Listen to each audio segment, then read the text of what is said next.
After 17 years of war in Afghanistan, the US has recently hinted it's open to peace talks with the Taliban on more than one occasion, widely considered a terrorist organization. However, it doesn't seem that the militants are willing to accept the offer, especially considering the increasing control the group is exerting on the ground.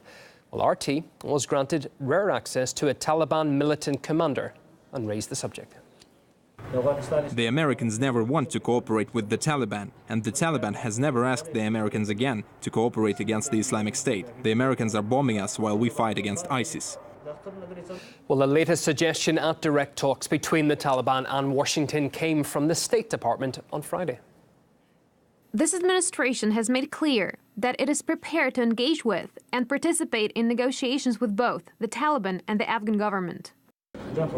The leadership of the Taliban doesn't want to negotiate with the Americans and has never wanted this. And the leadership of Taliban never gave permission to any member to negotiate on their behalf. U.S. Defense Secretary James Mattis just had a meet and greet with the Afghan president in Kabul. They finally decided to play nice in a bid to get the Taliban down to talks. But just one day before their words of peace, Washington dropped a big F-35B bomb on the Taliban.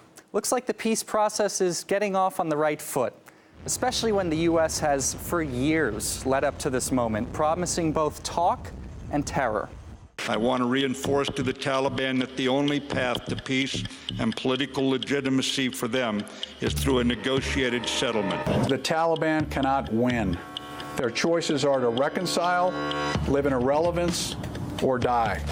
We have the Taliban willing to come to the negotiating table. There's no talking to the Taliban. We don't want to talk to the Taliban. We're going to finish what we have to finish. So it's no surprise the Taliban is reluctant to trust promises of peace. And why would they seek it anyway? In the past several months, the Taliban has made substantial territorial gains.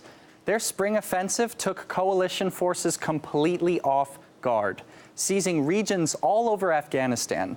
Over 100 soldiers and police officers were killed in just 1 week of the offensive, and that's not even counting last week's UN report covering civilian casualties in battles between the coalition and Taliban forces.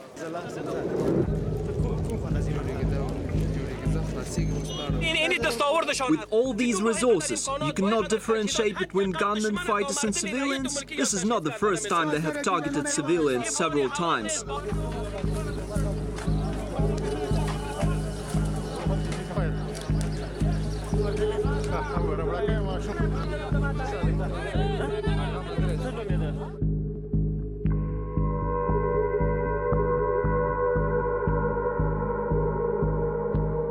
America's 2001 invasion of Afghanistan hoped to oust the Taliban from power, but what materialized was a 17-year-long war, the longest conflict in U.S. history. And now, fast approaching, are monumental peace talks to be held in Moscow between the Taliban and the Afghan government.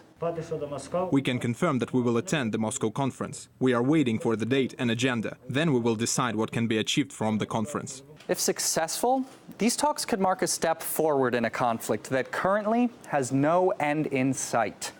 Donald Corder, RT.